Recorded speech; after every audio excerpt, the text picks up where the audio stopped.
Good afternoon everyone and welcome back to the Warhammer 3 news. I'm COLONELDAMNEDERS and I'm back from my holiday, and yes, I had a nice time, thank you very much for asking.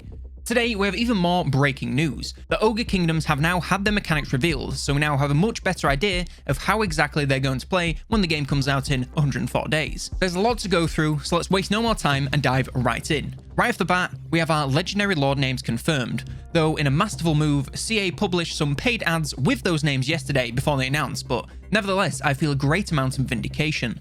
Greasus Goldtooth and Scrack the Slaughterer will each be leading their own separate Ogre Kingdom factions, and will undoubtedly have their own unique effects and mechanics. Now, our first mechanic for the overall Ogre Kingdoms race is camps. Now, any regular settlement you capture is minor for the ogres, with a maximum of 4 building slots and a max size of 3. Camps are a type of settlement that function as ogre capitals, but you can only place a certain number of them, which can be increased by technology. In fact, the first tech of the faction unlocks your first camp. Now, they must be built far enough away from other settlements, and they seem to function similar to a horde, but they cannot move. You must spend population surplus points to create buildings, and they come with garrisons to defend them. However, if the garrison is beaten, the camps are totally destroyed. As well as gaining you access to high-tier units and buildings, there are several other benefits to camps. They can be deployed in any territory, and as far away from your home as you wish, as long as you can get an army there to create it. If you settle in enemy lands, the garrison will automatically assume a raiding stance to generate steady income per turn. The garrison can be reinforced by trading units from an army, or via direct reinforcement, similar to some older Total War games. This means you can create garrisons that are nearly impossible to defeat, and have these camps in your enemy lands with nothing they can really do about it without a very costly siege battle. This also allows you to use them as refueling stations for your armies, as you may recruit directly to garrisons and allow passing units to take some units before building it back up again. Camps also have large spheres of influence on the campaign map, and any friendly army in that area will receive bonuses, as well as being able to utilize local recruitment. Various buildings inside the camp also have effects within this area of influence, allowing you to further buff nearby armies with replenishment, meat, which we'll come back to shortly, and other various effects. There are also a couple of non-recruitment buildings in camps that provide a number of powerful effects. Loot piles give, quote, obnoxious amounts of gold per turn, whereas other buildings reduce the upkeep of units kept inside the garrisons. There are also options for huge increases to local recruitment capacity, global effects, and various other profitable ventures. So of course, you'll want to strategically place your camps to cover as much as the map as possible with these bonuses. Even when you're not playing as the ogres, you can still find some use from these camps.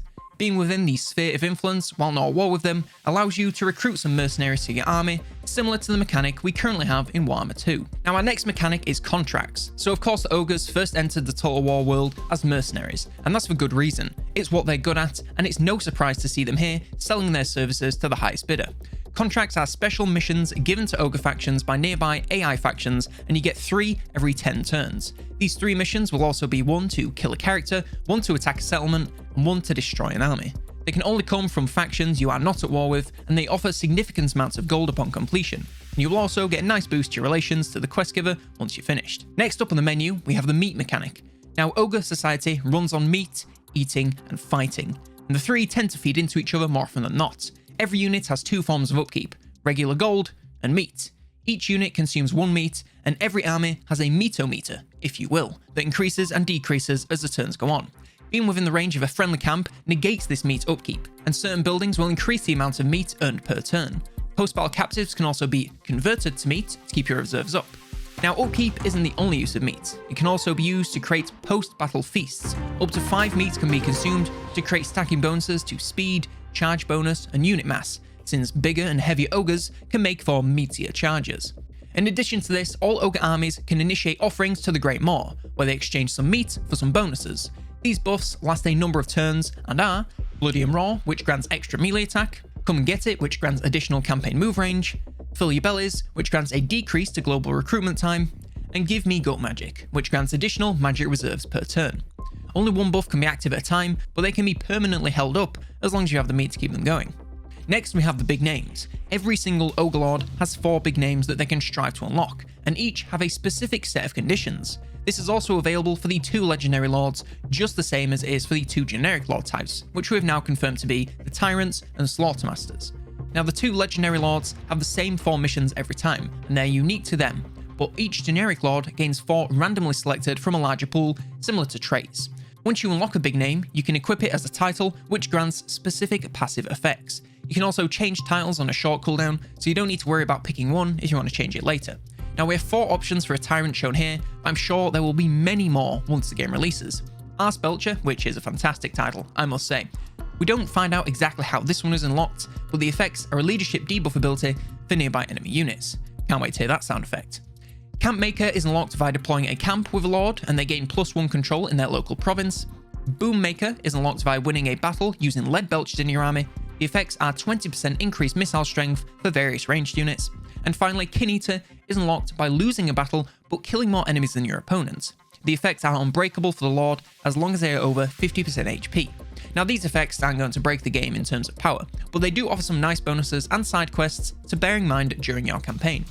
And finally, we come to the most exciting part of these mechanic videos, the tech tree. Now the Ogre's tech tree is less academic than most, and it's more about stealing other ideas and finding cheap ways to get ahead of their enemies. Now their tree is therefore focused on ways to get more camps available to you, increasing their populations quickly and allowing you to set up as many buildings as possible as quickly as possible. Now it's not a long tree, but it is dense, with each cluster having plenty of text to keep you busy for a good chunk of the campaign. And that just about wraps up everything we know now on the Ogre Kingdom faction mechanics. Let me know in the comments what do you think of these mechanics and which is your favourite. I quite like the idea of the big names, since those little side quests and amusing names do really sound like a lot of fun, and Belcher is the best word I've ever heard. Leave a like if you did, and if you want to see more videos like this and catch all the latest news, be sure to subscribe so you never miss a thing. Consider supporting the show by checking out COLONELDAMNEDERS.store. You didn't hear it from me, but there are some very exciting changes coming very, very soon, so keep an eye out. Also, consider supporting us by becoming a member, either here on YouTube, on Patreon, or on Twitch. Doing so gets you bonuses like shoutouts, like It's Your Boy LC, for their support at the Unclean Ones tier. Thank you very much. Thank you to all supporters, and thank you for watching, but for now, I've been Colonel Damneders, and I will see you next turn.